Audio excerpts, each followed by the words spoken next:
Today is a very special lunch, and we seek to acknowledge the leaders among us, members and officers of the Order of Canada. And we wanted to do so in front of as many students as we could. And to make that possible, we had some very generous sponsors, and I'd like to offer special thanks to those who made our student tables possible today. Amanda Lang, Borealis, Don Guy, Greg Wong, the Institute of Chartered Accountants of Ontario, Irene David, Jennifer Sloan, Nancy Lockhart, OLG, RBC, Scotiabank, and Susan MacArthur. And today we have students and special guests with us from OCAD University, Riverdale Collegiate Institute, the University of Toronto Faculty of Architecture, Landscape and Design, Diversity and Civic Action, Dr. Norman Bethune Collegiate Institute, the Next 36, University of Toronto School of Public Policy, and the Undergraduate Student Alliance. So I think we accomplished our goal of having a diverse range of students, and we welcome all of you to being here today. Thanks for being with us. Now, on your behalf, I'd like to welcome Rex Murphy to the Canadian Club. How just does one go about introducing Rex Murphy? As that shop-worn cliche goes, I could say he needs no introduction and then just sit down. But allow me a few words, and I guess let me start at the beginning. Most of you know he comes from away, Newfoundland, Canada's easternmost province, our newest province, which, depending on who is telling the story, allowed Canada to join it, or it joined Confederation in 1949, reluctantly and perhaps even divisively. But there is nothing reluctant or divisive about one of her favorite sons, Rex Murphy. I think Rex is actually the quintessential Canadian. He's been virtually everywhere in our country, and one of the reasons he needs no introduction is that he knows and has talked with most of us. He is in our cars, in our kitchens, in our living rooms every Sunday afternoon on cross-country checkup. On Thursday evenings, he's in our living rooms or bedrooms with his commentary on the National. And at least once a week, his newspaper column can be found in our family rooms.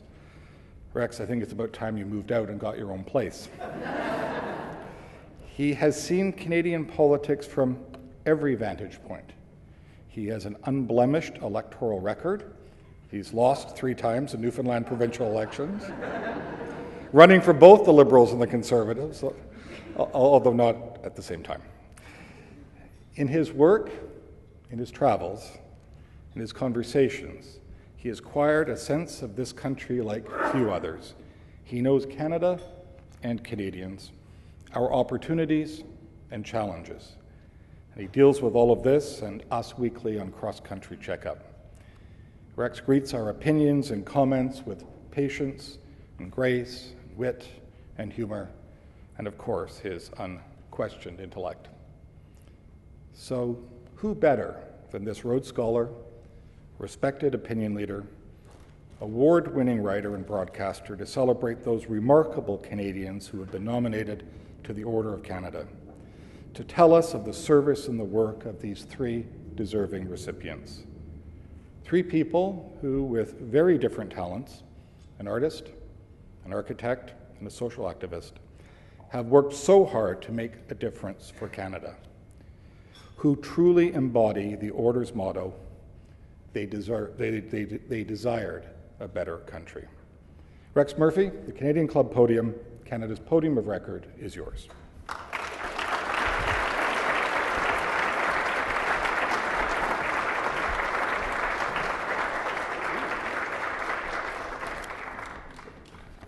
Thank you very much, Jamie.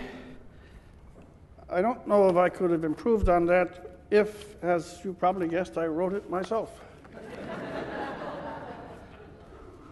Before I do anything at all, I'd just like to say, first of all, to the young people that are here, I regret that I am kind of almost mummy antiquity, and that there may be some need of translation from my vast age to your young minds.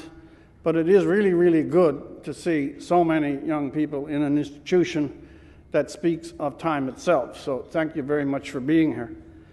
The second thing, well, before I forget this, because I will forget things, I want to thank Lynn, who is the organizer of these things, for enduring patience and monumental organizational skills that allowed me to get the day right, the place, and the city, which in my life is a rare occurrence indeed. So thank you very much, Lynn.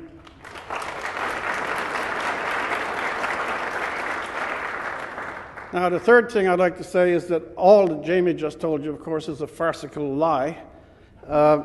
We have here this afternoon three people of enormous, almost alpine or Himalayan achievement in fields as diverse, as he points out, as social activism, architecture, and art, all of which, incidentally, are not separated categories but blend into each other.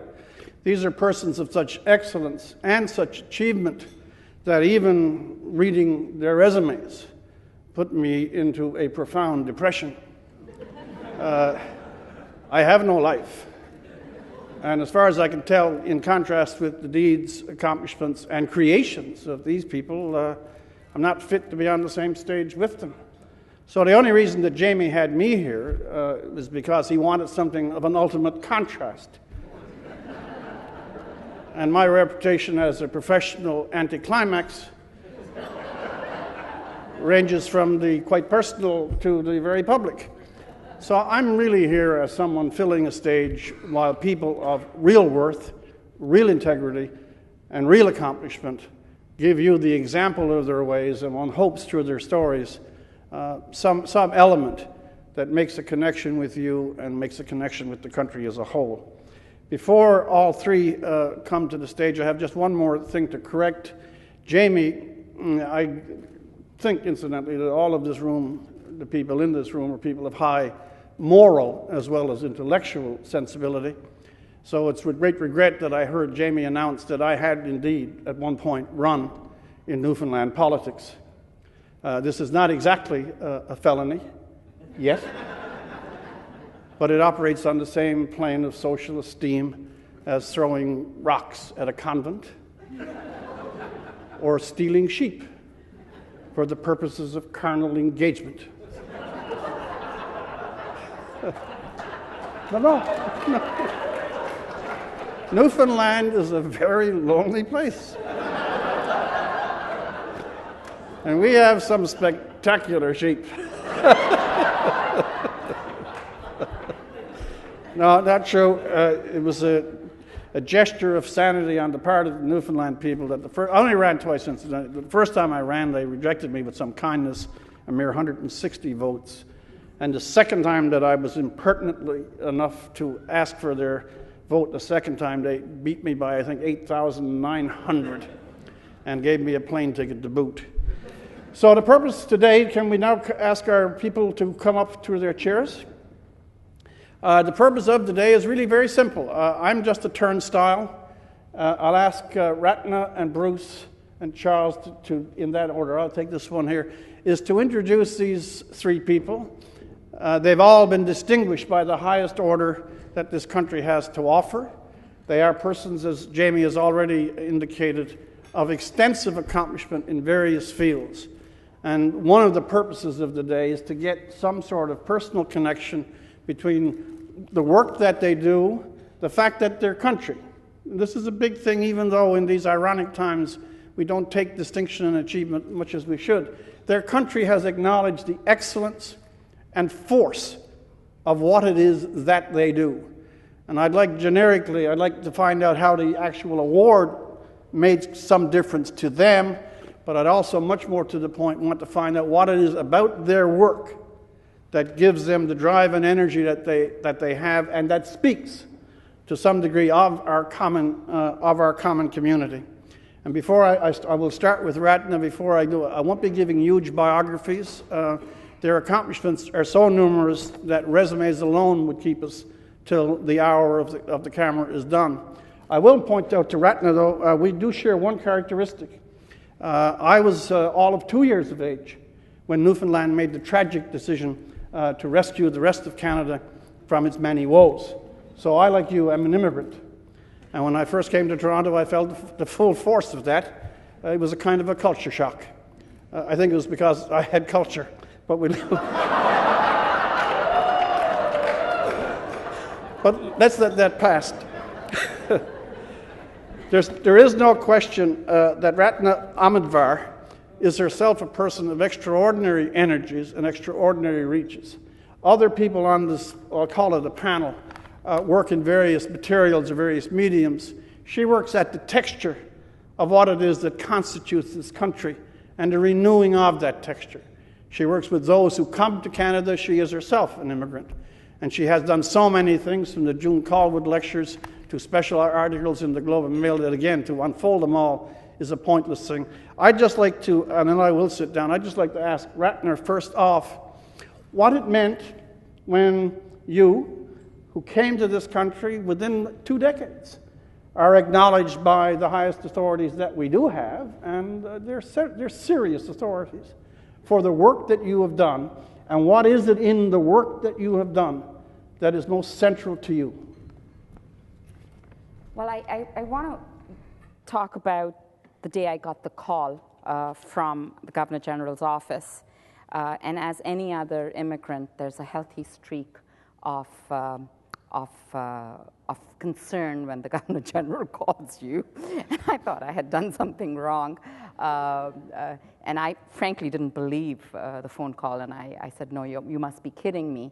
And then I reflected on it later, and after I got the award and the great honor, I think the award that I got is a reflection, a proxy for the growing awareness that Canada and Canadians themselves have that the future of this country, to some large extent, is predicated on the success of its newest citizens. So the work I do fits into that narrative that we are trying to define of Canada, and understanding what I say, which is just as immigrants come and have to work hard and have to learn the ropes and have to learn to wear the proper shoes and boots and learn new ways of doing business, Canada too has to learn and shift and adapt and change itself. And both sides of the equation have to meet in the middle. It can't simply be the sound of one hand clapping. Where do you find, if you find it there, where do you find, because such a work and such a persistence in such a work is a tremendous call on energy, where do you find the emotional commitment to the people that you're dealing with and to the idea of the country? I think I find, first of all, the emotional commitment in my own experience. I think that social activism is always more grounded when it arises out of the lived experience. But quite frankly, you have to look at the energy and the excitement and the innovation that immigrants, the very fact that you pull up your roots and choose to come here is in and of itself a journey of entrepreneurship. It is an incredible journey. It has incredible excitement and energy. And it's that energy, I think, that I feed off and others around me, many of whom are in this audience, feed off too. One thing I should have mentioned when I was up there, but I am so scattered, I'm not even as good as a sieve. At some point, after a couple of rounds here, I will invite any of the people in the audience within the limits of the time that we have to get some questions. So if you want to be thinking slightly in advance of something that will deeply embarrass either one of our guests, give it your best effort. I'm going to go now to our second, Bruce Kookaburra, listing off just the buildings that this gentleman has put on the face of this earth in itself is an astonishment. I am, for what it's worth, and it probably isn't much, a great fan of architects and architecture. I think it may be the last heroic art. Epic poetry has been dead since Milton, and the only medium now in which I think you could get an epic sense probably is in architecture. But at the same time, it can be the most familiar and the most welcoming of forms. I have two things I want to ask of you. The first, though, is the one that I did ask you when we spoke by phone, because I thought it's such a powerful connection with the Order of Canada, your family's history, and what it is that you do. You say it so much better than I. Just tell me that story again. Well, I'm of Japanese descent, and my parents were interned in the Second World War as enemies of Canada. And I never really realized what that meant, but I do now. And I think, it was for quite some time. It was almost for 4 years. One of my sisters was born in one of the internment camps in British Columbia. And after the war, my parents took a train across the country eastward, as far from the West Coast as they could get, as fast as they could get. And they've never seen Japan.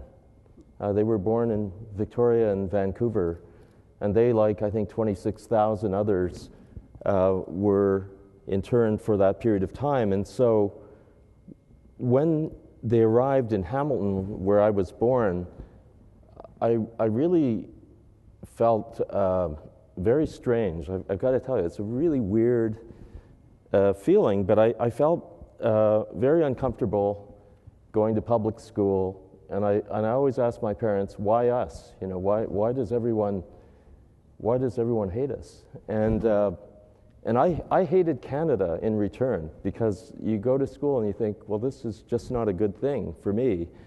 And I think I told Rex that I've spent most of my life constructing my relationship to the country and the idea of being Canadian, and it's taken a lifetime to do that.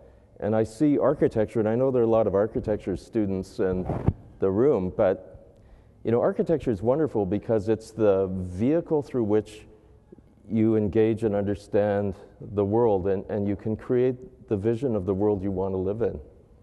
And that's what motivates me, that I actually, every time I get to do a project, I just think about, and I've had great opportunities to think about being Canadian and being an architect and trying to create architecture that might stand for something that would actually tie into a lot of the themes that I think you were talking to me about before. But when we did the Canadian Embassy in Berlin, we were asked time and again, what's the identity of Canada? And at the end of rounds of discussions with really important people, our ambassador and Minister of Foreign Affairs, I came to the conclusion it had to do with a certain sense of openness, and it's open heart, and it's open access, it's an openness, psychological openness. And I think that's so fundamental that if we ever close down, that will be the end of the country.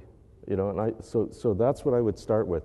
How does it feel to have moved from, and it's your own word and it's the right one, because if you felt it, that's what it is, hate for the country that did such injury, and to get to a point where, with all the recognition that comes from being an officer, you're one of the people that is planting the imagery of this country for another 100, 200, 300 years.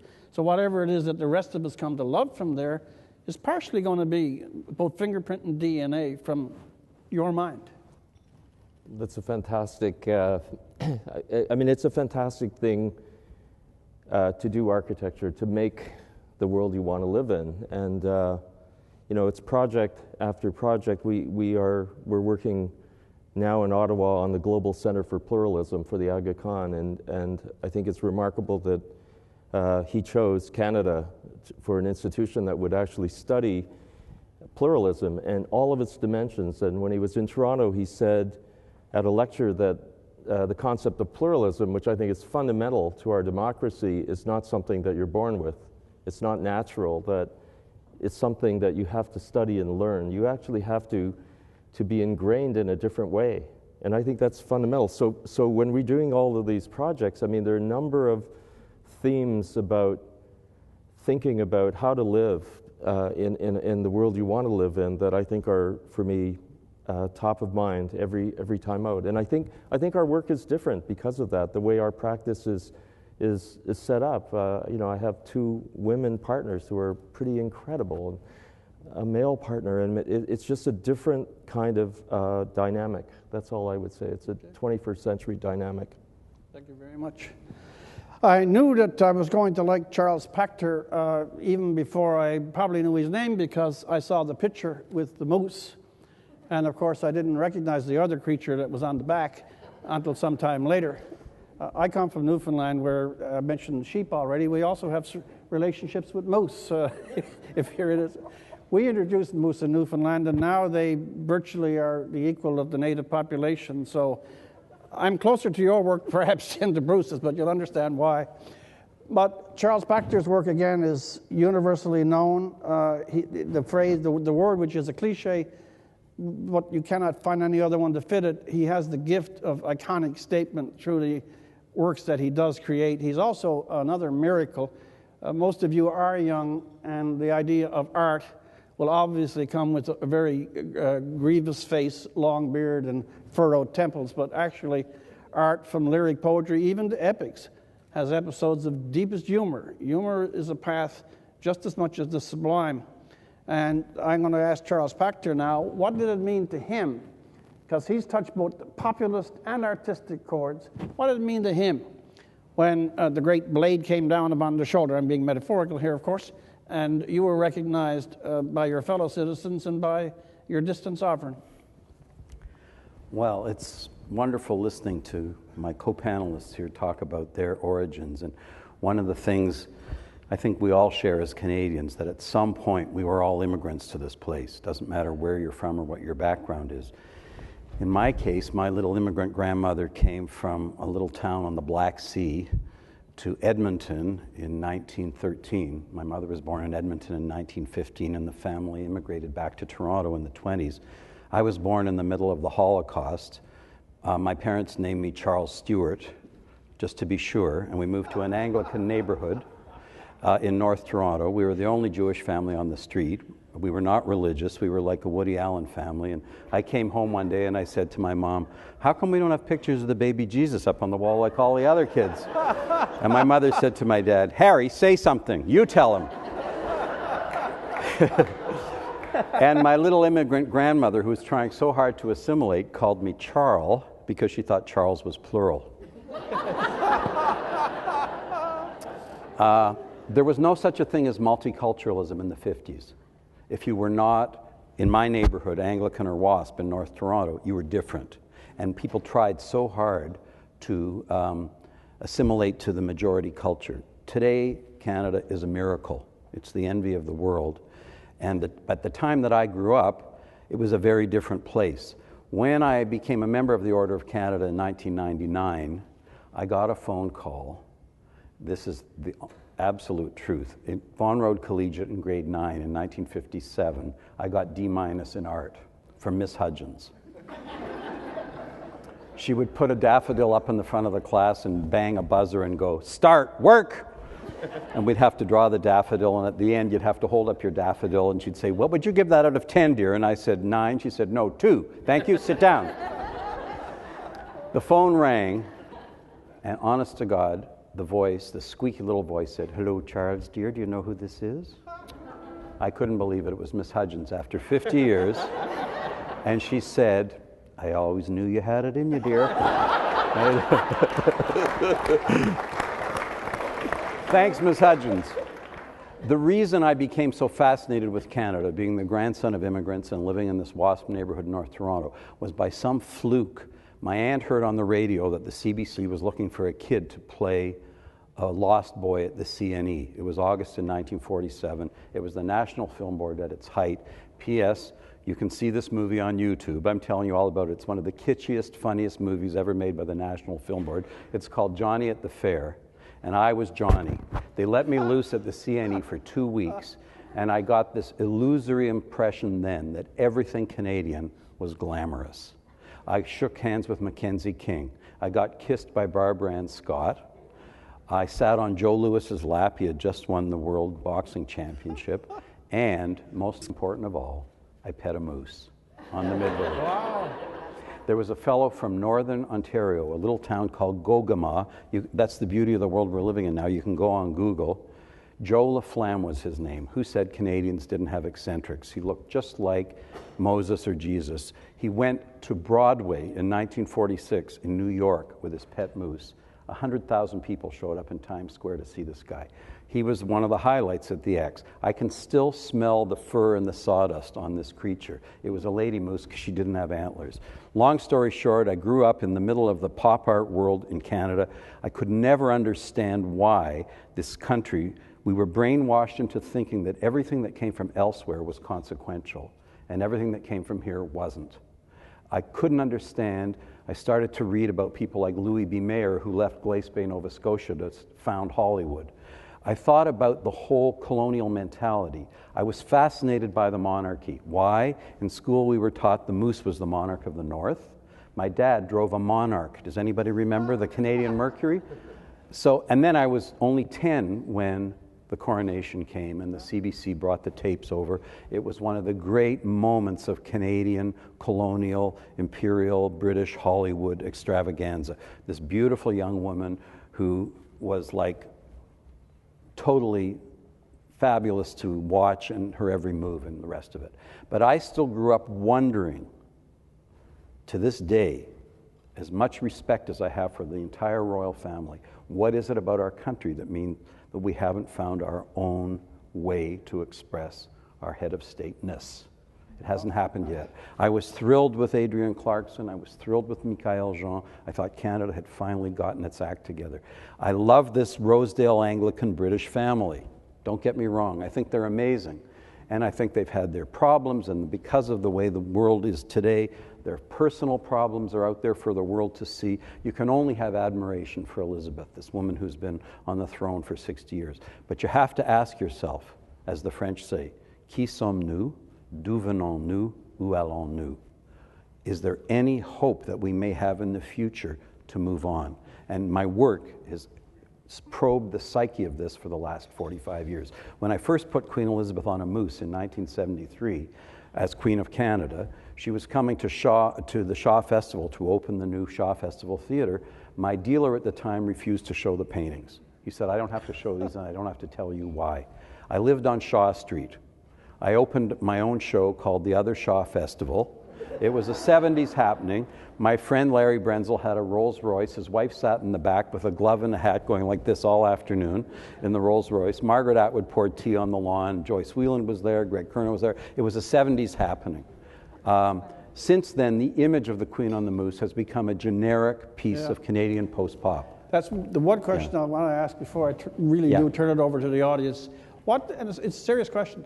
What does it feel like to be able to have more than once pluck out of the interior, out of the imagination, emblems that really do speak? They speak so strongly to everyone. What's the gift, or what does it feel like, or just give me 30 seconds. Well, ironically, the one icon that all Canadians can share is the moose. I saw the moose as this majestic, solitary creature living in the forest that was a great allegory for the Canadian identity. In fact, the sad thing with Newfoundland is 6 moose were brought over from New Brunswick in 1906. The rest is history. There are over 140,000 moose there. There are no predators in Newfoundland. There are no wolves. So it's a serious problem. But I have seen one in the woods, and you feel like you've seen the face of God when you run up against a moose. I'm a cheerful atheist, but you know what I mean. When you see this creature, this as big as an elephant, plodding through the swamps and stuff, it really is quite fascinating. And there's a regal aspect to it. That's the iconic version. Yeah. Well, I also recommend, before I go to the question, that when you leave here, go online and find a picture of Camilla assisting Charles to the back of the moose. Yes. It's the study in the finest awkwardness that you've ever seen. The newest one. It's on my website. It's really, really good. It's called and Practice. I have promised that we will allow some people in the audience to have at least a go at these distinguished guests. So whoever's there first, please stand and shout your question. Yes, go ahead. Hi there, my name is Jamie. I'm from the School of Public Policy and Governance, and I just wanted to say thank you for allowing us all to attend this event today. And I had a question for Ms. Omnivar. The Globe and Mail, as you probably know, the Globe and Mail recently made a call to the Government of Canada to increase immigration levels from around 250,000 to 400,000 new immigrants to Canada each year. I was just wondering, given what we know about some of the poor economic and employment outcomes for recent immigrants to Canada, how do we both accept more immigrants and also ensure that everyone coming to Canada has an equal opportunity to participate and thrive? Thank you for that question. That's an excellent question, and I'm not sure we know exactly what the right answer would be. But I would say to you that the story of Canadian immigration has been the story of short-term turbulence and sacrifice and long-term success. And that is the narrative. Charlie has told it in his way. Bruce has told it in his way. And the narrative goes something like this: come to Canada, work hard, your children will succeed. And I think that is a narrative many of us can relate to. However, I don't think it is possible to build a strong Canada only for the future. We have to build a strong Canada today. And that tension between short-term outcomes and long-term outcomes has to be negotiated. And I believe we can do both things if we think thoughtfully, not only about the right kind of immigrant, and certainly there is a lot of stress, especially in Ottawa, coming from Ottawa, about if we fix the immigrant, we will fix the outcome. And I think that is true to some extent, but it misses the other picture. We also have to work on ourselves as a society. The experiences that some of the other panel members have talked about are an indication that we are not perfect, that we have to shift and change as the world around us does. So I think some of the answers will be found in bringing immigrants in who are better able to quickly adapt, but at the same time changing some of the systemic conditions that have led to short-term and long-term failures. Okay, Retna, thanks. Our next question is, there you go. Hello, my name is Dina. I'm a graduate student from the University of Toronto. I'm studying architecture. I have a question for Bruce Kumumbara. Your practice, KPMB, has really one of the few architectural Canadian practices that is renowned and recognized and respected on an international scale. Other than otherness, what strategies have you used to ensure that Canadian architecture leaves a stamp on the global design scene? Well, I think other architects historically have been recognized abroad. I mean, architects like Arthur Erickson, but there was a different model. It was a kind of heroic model of usually a man. And I think our practice is different. And the way we think of ourselves operating in the world is different. I think it's influenced by the way we're structured. Believe me, I grew up with two sisters, so I had a lot of training in how to deal with two women partners, and I think it affects the way our work has turned out. I think our problem-solving abilities are different. And I think they're very Canadian, actually. And I've been spending a lot of time thinking about our ability to solve problems in a way that really understands the true complexity of the issues. Unlike Americans, for example, I think the edge we have and the innovation that may be truly Canadian is to have an imagination that can look at a problem from all sides and come at it. It's what Roger Martin talks about in Opposable Mind, that you can actually see maybe two very polarized positions, but by being what I'd say Canadian, rather than rushing to judgment and putting a stake in the sand and saying this is the right answer, that you actually step back and try to understand the totality of that issue, and you may come to some new kind of synthesis, which is a much better way forward. And of course, it's in consensus and all of those kinds of notions of being Canadian, but I'm actually talking about the trigger point being in the Canadian imagination, in the mind of the individual, not just the consensus. Because I think if you begin there, you might be able to move towards a real consensus. So in terms of what the world needs, I think it needs a lot more thinking power and the power of thinking that I think is germane to our existence here. And it's a dynamic situation in Canada. We have to be very aware of how good it is here. Like, it's an amazing country, you know, and we get to experiment with it every single day. I vote because my parents were not allowed to vote. You know, to me, the vote is the thing we should exercise first. That's the one thing you have. And so for young people, I would say, take advantage of the luxury of living in a democracy. Thank you, Bruce. There's another, okay, great. Question over this way. Yeah. Hi, question for Mr. Pachter. Being a budding artist myself and an OCAD student, I can only look at your accomplishments as a sort of future pipe dreams of my own.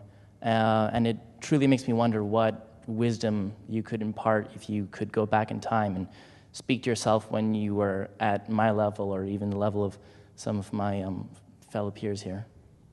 I truly think your generation has much bigger challenges because of things like Facebook and Twitter, where everybody's awesome and everybody's fabulous, and there's a dearth of discernment as to what really is spectacular versus what is merely passable.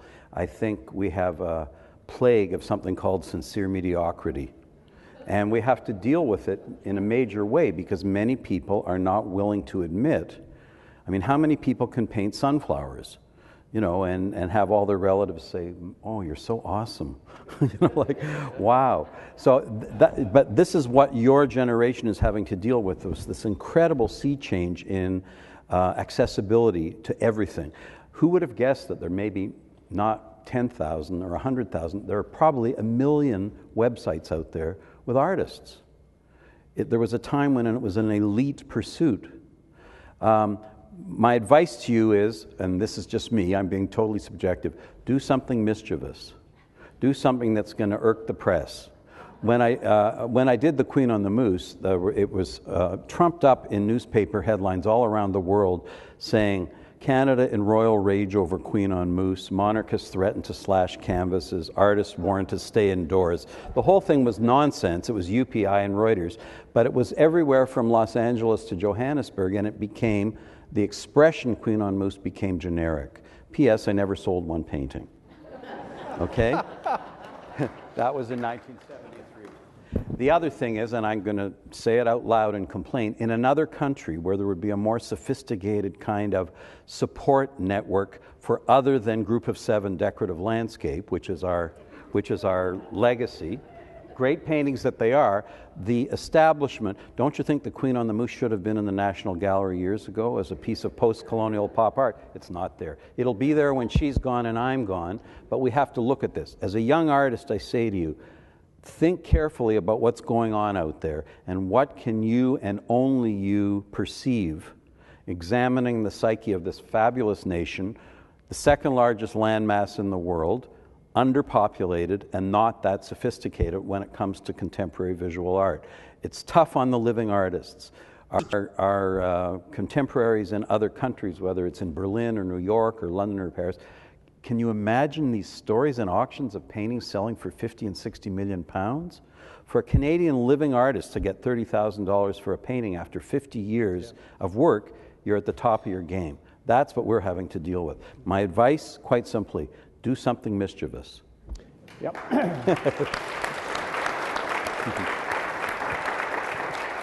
I'll take one more from the audience, and then I'm going to do a 1, 2, 3 with the panel, and we'll declare things more or less over at that point. One more from the audience. Are we all? Charles, you may have shocked them. I'm going to pick up on something Charles said, and I'm going to give each of you it's about a minute each. I like very much, you said, this kind of cultured mediocrity. The Order of Canada, I'm going to go back to the theme of the day here. The Order of Canada and the acknowledgement, even if it comes via the state, that there are practitioners in their various fields, they can be in human fields, artistic or otherwise, that by their example and by their craft achieve an excellence. I want to know how much the very drive for excellence, even if it is in fields that are not artistic, is something that each of you personalities has a fundamental impulse in what you do. I'll start again where I began with Retna. I don't think I had the fundamental drive until I came to Canada and I perceived what was going to happen to me unless I developed a push and a passion, not only to change my own life, but to change the life of people around me. Because I could see very clearly that without challenging the system in different ways, that it was going to actually challenge me to such an extent that I and others around me would fail. So that has been a fundamental driver of the work I do. I have to also say another fundamental driver is that I actually can see success. I can imagine success. I'm not working on an issue that is so difficult, you know, let's talk about other difficult issues. I can actually see that success is within our grasp because Canada is an outlier in this field of inclusion, diversity, multiculturalism. Much as we have lots of work to do, from the outside, the view of Canada and in Canada is excellent. So I think the personal experience bound up with a path that I can see leading to success is what drives me. Thank you very much. Bruce, in your field, again, I got to understand, but as a total outsider, looking at things that have been made by other people, other great imaginations, how do you get the simple courage to put yourself in straight competition with them and actually achieve it? That's excellence at the highest level. Well, first of all, there was one role model, and it was Raymond Moriyama. Very important. You know, he was dating one of my aunts. You know, could have been his nephew, maybe somehow. No, but I also just think that in architecture, it's such an incredible. It's just such an incredible discipline. That's all I can say. That it's so amazing, and I think there are others like it, like music or dance or art. And you know, and my father was a Buddhist, and he said, you know, the Buddhist conception of life is you're one wave on an ocean, and as one wave passes, another wave is forming. And after he said that, you kind of are more relaxed about your position relative to the ocean, relative to all the other waves. Because if you always think about yourself in relationship to, I don't know, Frank Lloyd Wright or Frank Gehry, I think it's not a good beginning point. I think they're very inspiring architects, and I'm totally interested in architecture of all kinds. But I think everyone has their own way of putting it together. And that's the freedom that you actually have to actually express yourself within the bigger field, the ocean of culture. And you know, I'd like Charlie eventually to talk about that, because and how you see yourself relative to others in the same field, and whether the work is really great. I mean, we get feedback. I mean, it really matters to me if my kids like the work. My mother, if she likes the work, it's really important to me. Bruce, we're getting close to the end in your particular. I'll let you frame, in a sense, your own question, but I'd like to leave excellence at the center of it. The acknowledgement of excellence for its own sake, this is me speaking, is an extremely good idea. We don't do enough of it in this country, but the second part is excellence in the operation of the imagination. The imagination is, to a degree, the thing that will shape and give texture to this country. In a minute or there, your thoughts on tangential moments. One of the great strengths of this country, in case you didn't know, is the butter tart. Canada invented the butter tart. It doesn't exist anywhere else. I did a series of paintings called State of the Tarts, and I would like to open up a new gallery called the Tart Gallery of Ontario. Eat your heart out, Matthew Teitelbaum. But in fact, I've done several paintings of the butter tart, because you all know what a good one is. It has to be burnt and crispy on the outside, chewy as you get towards the center, runny in the middle with currants. It's paradise, right? Yes. So I've invented we already have the Order of Canada. I have invented the Order of Aurelia, which is a crushed butter tart tin with crumbs and a little ribbon. So that's my idea of Canadian excellence.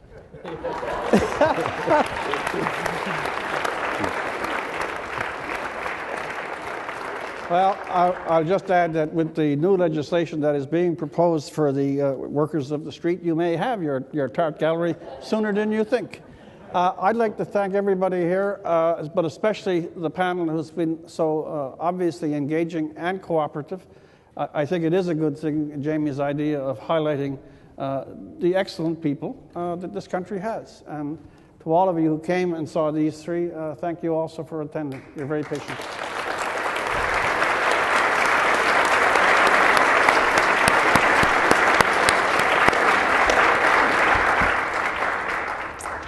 Rex, on behalf of the Canadian Club, I want to thank you very much for being with us today. Such an engaging conversation, and I'm sure we could have been here for many more hours. Thank you very, very much. When the Order of Canada was established in Canada's centennial year, many of us wondered how it would work. Would it work? How deserving would recipients actually be? And over time, it has taken on a significance and a pride of its own. And so today, we all know a little bit more about the Order of Canada and three of its most deserving recipients. Thank you for that. The three extraordinary Canadians you introduced us today, Rex, to exemplify the dedication and service meant to be recognized by the Order of Canada. Rex, Retna, Bruce, Charles, thank you for being here today. You have our very best wishes for all you do in the future. Thank you.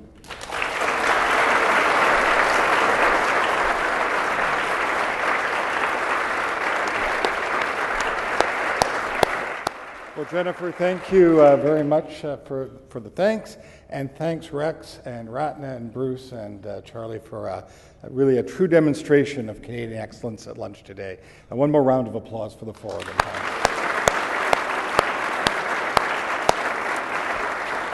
This concludes our television broadcast, which we broadcast on Rogers Television. We continue as a club to be thankful to both Rogers Television and to 680 News for their continued support of our club's activities. For any more information, you can get us at canadianclub.org. And other than that, thank you for being with us. This lunch is now adjourned.